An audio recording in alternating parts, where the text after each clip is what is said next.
ผ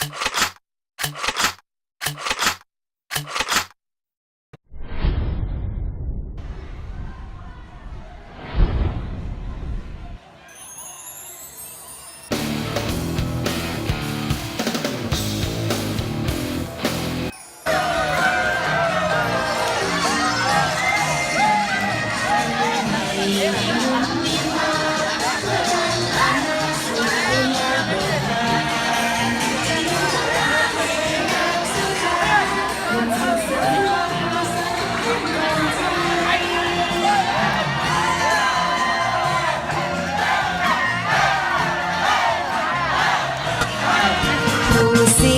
ผู้เท้าผู้นางน้ำของบ่ห่างน้ำคานสดใสปูเนื้อยาอวยพรใสให้อยู่สุขสบายหุ่งเฮือนสีวิไลปีใหม่ลาวตำนานมีมาเมื่อยามเดือนห้าเจ็ดเทพธิดาออกวังมีแห่วอแห่นางสังขารหีของเมืองบ้านตกผาทาสายมงคล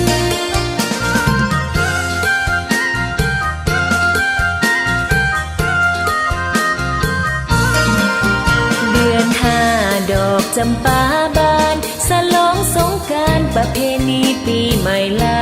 วฮอดสงเพื่ออวยพรใสโชคดีปีใหม่อย่าลืมไหลหลวงพระบาทจับยกเบียร์ขึ้นเนาะยกเบียร์ขึ้นมันจะโยเป็นต่างๆเนาะเดือนสองแข่งไปแข่งมา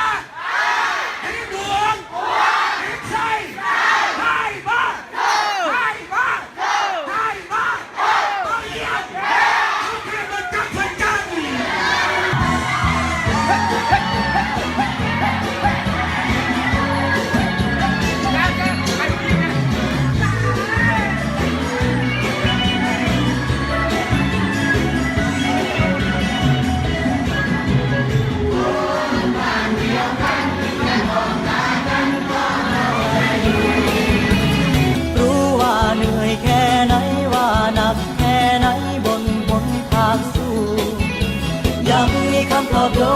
ยังมีคำปลอบใจ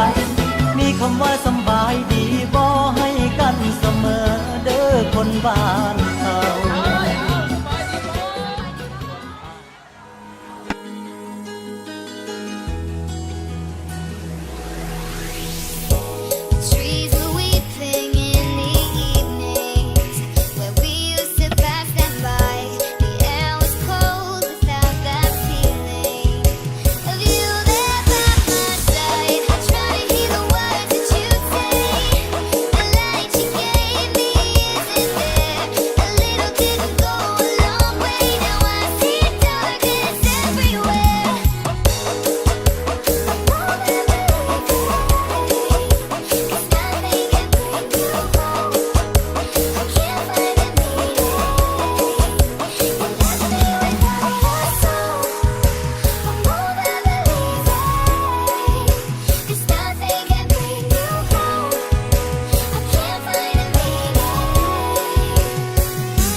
กินน้ำตา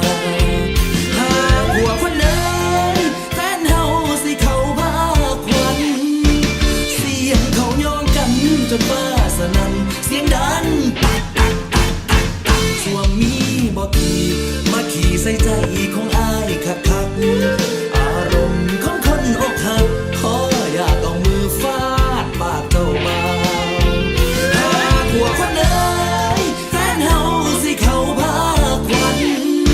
เสียงเขาย้องกันจนฟ้าสนั่นเสียงดังปักปักปักปักปักส่วงมีบ่ขี่มาขี่ใส่ใจของอายคักคักอารมณ์ของคนอกหักพออยากเอามือฟาดปากเจ้าบ่าว